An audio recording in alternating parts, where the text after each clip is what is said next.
Hey everyone, Road to Gasparilla Day 18 is here, and we're going to be talking today about race day logistics for Day 2 of Gasparilla. That is for the half marathon and the 8K in that order.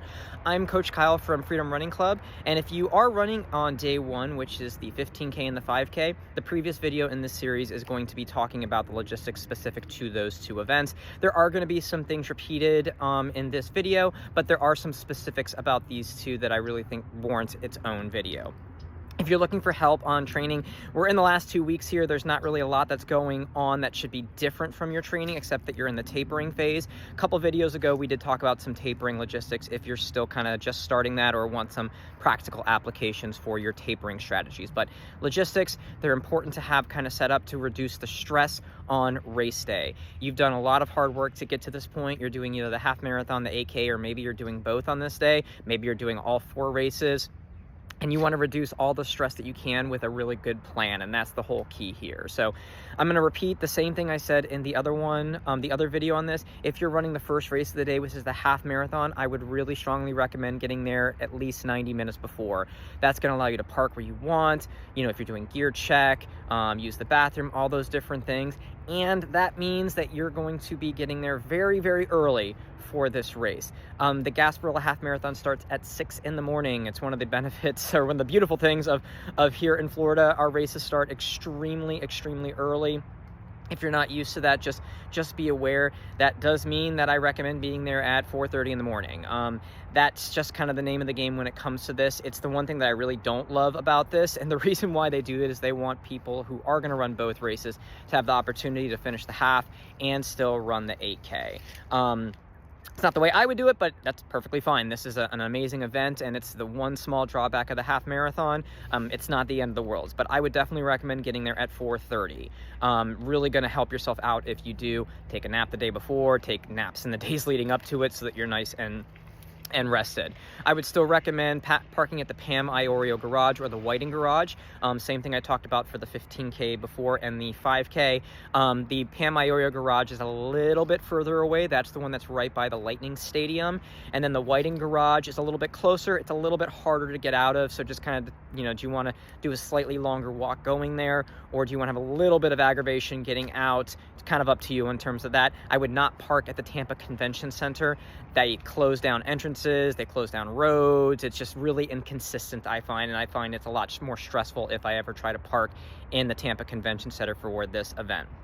Gear check is going to be the same place as for day 1. You're going to be going just inside of the what I would call the main entrance to the convention center. It's not the one that's kind of the side or the one that's more around by the water that opens with the sliding glass windows. It's the one that there are sliding glass, doors that open up to it, but it's more from the road itself. You go in and it's immediately to your left, a few steps into it, right by the bathrooms that are downstairs.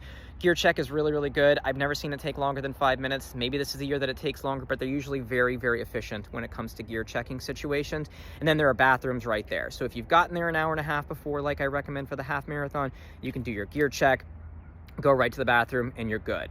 If you're in the 8K, I would recommend probably even getting there a little bit earlier. The 8K is going to start at 9:15. I'd probably do closer to 2 hours because you're going to have a lot of traffic. You have a lot of people that already parked there. As I mentioned in a previous video, the half marathon is kind of the crown jewel of this race. There's going to be a lot of people that are running it. It's sold out for, I think, the 3rd or 4th straight year. And there's going to be a ton of people just going to support. It's a really cool event with the amount of crowd support there is. So parking places are going to be at a premium, so you're going to want to get there a little bit earlier if you are going to be doing that. That's 7:15, 2 hours before the 8K. So just be aware. I would still park in those same 2 garages. Nothing would change there. Nothing changes with gear check.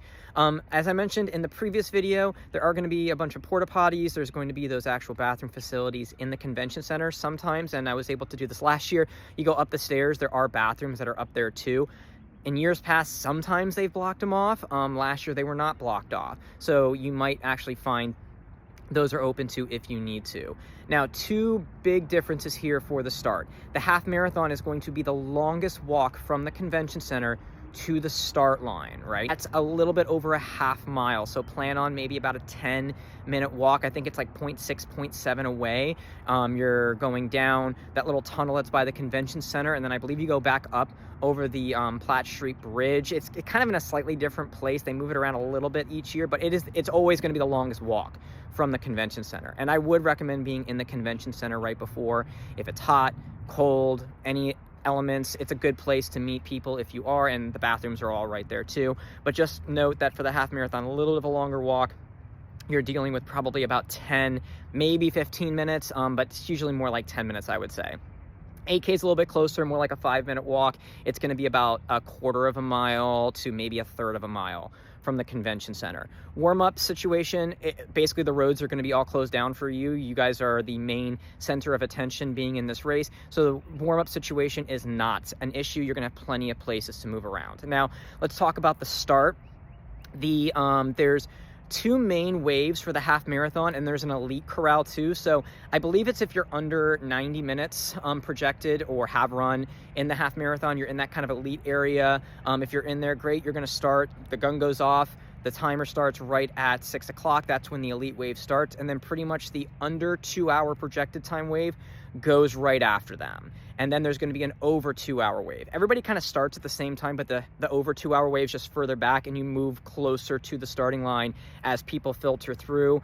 There's no like any weight or any like spots in between on the waves. You pretty much just seed yourself either, you know, if you were in that over or under 2-hour wave. When you're out there on the course and you're seeing clocks, that is going to be from that gun from the elite wave that starts out, just so that you're aware when you're out there. And Gasparilla is really, really good at pretty much the minute they're supposed to start, they start. So typically, you know, it's right at 6 in the morning. You know, this might be there might be a delay for any reason, hopefully not, but they're usually very, very good at starting on time. 9:15 is going to be the start of the 8K. And the 2 main waves are going to be if you're projected to be over or under 90 minutes. And it's going to work the exact same way as for the half marathon. There's going to be an elite group that's up there that's going to be kind of in its own little area. And then the sub 90-minute group is going to start. And the over 90-minute group is just going to fill in right behind it. There are a bunch of pacing groups for these races. I forgot to say that for the 15K video. Find your pacer. They're usually pretty good. Chat them up a little bit before. Find them in the starting corral if you're going to be using the strategy of going with the pacers as well. And that is pretty much it. You know, a lot of the things are similar between day 1 and day 2, except for the fact that the starting lines are a little bit different, the wave situations and all of those things. And again, the main fact that the half marathon is, again, not only the most popular, I would say, or just like the crown jewel in terms of, you know, people running it, but in terms of people spectating it. So just expect bigger crowds on Sunday. If you're doing races on both days, there's a challenge where people do the 15K and the half marathon. You're going to have bigger crowds on day 2, that Sunday morning. That's February 22nd. And that's it for race day logistics for the morning of your races. If there's something that you specifically have a question on, please feel free to ask those in the comments down below. I'd love to help out if you do have any questions, or just anything that we haven't talked about in this series that maybe you are interested in. Feel free to ask those in the comments down below.